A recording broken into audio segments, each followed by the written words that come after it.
Dear San Jose Earthquakes, I remember in 2005 how crushed I was when you left for Houston because you got tired of sharing a stadium with an inferior college football team. 2005 was a year of hope for you after you won the Supporter Shield for the best record in Major League Soccer and went undefeated at home for the entire campaign. Then you got wrecked in the quarterfinals against the Los Angeles Galaxy. I went to see you one last time on September 10th with my friend and saw you record a clean sheet against the faux Chivas. And for 2 seasons, there was nothing. You were gone. In 2008, you returned as an expansion team, and I was excited to see live footy in my area again. My newlywed wife got me tickets to see you host the Los Angeles Galaxy in Oakland in that same year. Yes, I would see in person the legendary David Beckham. Sorry if he wasn't given the warm reception while taking corner kicks.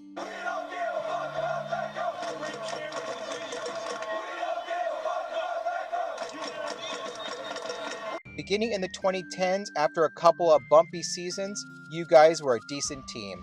Weeks after I went to see you guys beat the Philadelphia Union on my birthday in 2010, you made the playoffs, the first time since returning to the league.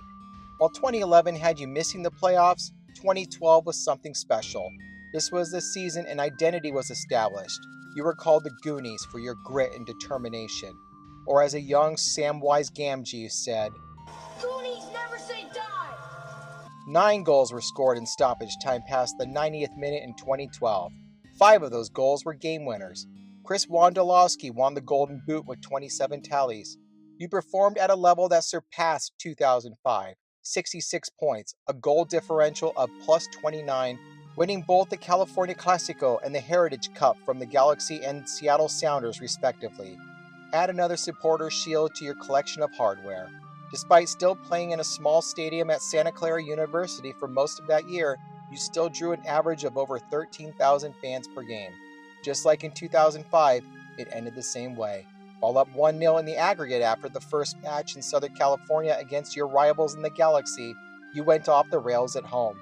Robbie King banged 2 by your keeper. Once again, you were shown the door after the quarterfinals. But you finally broke ground on the new stadium near the San Jose airport. Good on you. After that Goonies season, you were mediocre and you continue to be so to this day.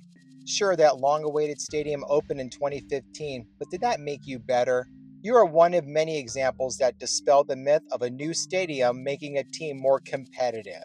From 2013 to 2024, you only made the playoffs 3 times. I'm taking a half point off for 2020. That year was a mess, and you played 23 games. Also, due to your mediocrity, you wasted most of Chris Wondolowski's career. Watching Wando try to break Landon Donovan's scoring record was the only reason to watch you in 2021.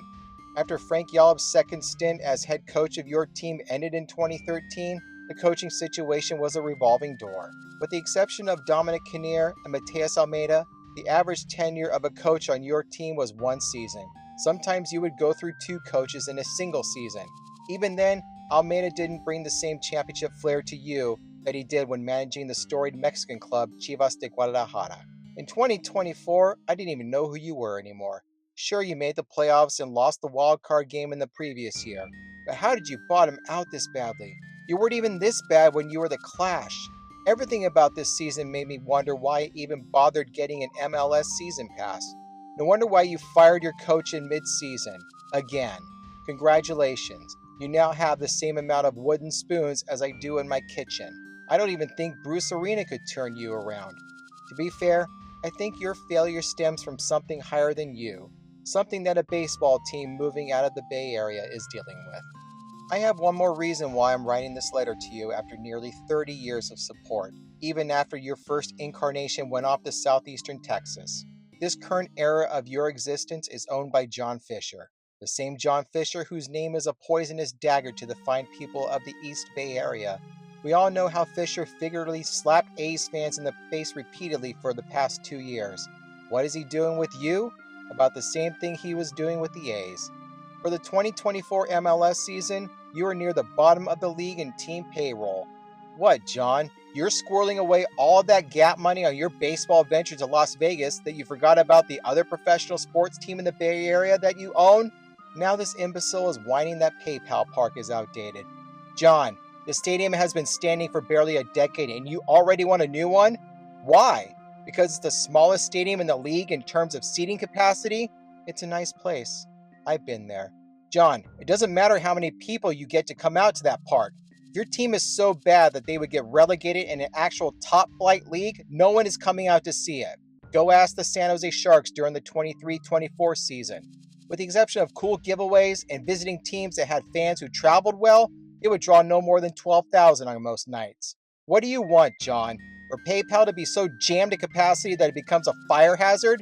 Many Quakes fans have been gun shy about you moving the Quakes out if you so much as hint that their team needs a new stadium. Instead of spending money on upgrades to increase the seating capacity on the grounds, how about spending money and putting together a club worth watching? I'm prepared to do the same thing with this club until Fisher is no longer the owner. Why should I support a team owned by a money-grubbing owner who only cares about getting more money and has no regard for his paying customers? Until Fisher realizes that he's part of the problem regarding the years of mediocrity with this South Bay football club and sells, I'm done with this team. I would rather be a season ticket holder for Monterey Bay FC than set foot inside PayPal Park and give Fisher more of my money. So, who will I get behind while they wait for Fisher to either sell the team or die? There are so many clubs to choose from. With the addition of San Diego FC to the league for 2025, that's a whopping 29 other clubs I can choose from. I also will be renewing my MLS Season Pass subscription. It's the only way I can watch the MLS's fast-kicking, low-scoring excitement. That means I can pick any team to get behind and tune in. Do I choose one of the LA teams to spite you? No. Inter Miami? Sure, they got former Liverpool FC member Luis Suarez, but how many others are supporting the pink and black because of Lionel Messi? Portland Timbers? Austin FC? I'm not rooting for those hipsters. Well, there's a team in Houston. Ah, yes, the Houston Dynamo, the team formerly known as the San Jose Clash/Earthquakes. It's been nearly 20 years since they left San Jose, but that wasn't their fault. However, this club has fared much better in Houston than you have done upon your return. Back-to-back MLS Cups in the Dynamo's first two seasons in Texas. Two MLS Cup finals berths in 2011 and 2012.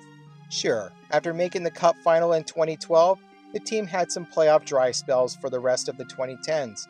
Only 4 playoff appearances since 2013, but they got pretty far when they did, including a semifinals appearance in 2023. They also scored a Supporter Shield in 2008 and won the Lamar Hunt US Open Cup in 2018 and 2023. Dynamo are not a dynasty, but they've done a few things since leaving me behind. Also, since my family in Texas lived in the Houston area, I don't see why I can't root for their local footy team. Just like a baseball team I get behind whose colors are also orange and black, wearing the same colors for the MLS team seems like a good fit for me. Hold it down. I'm sorry it had come to this. I hope you can understand. With deepest regrets, DM Harlan.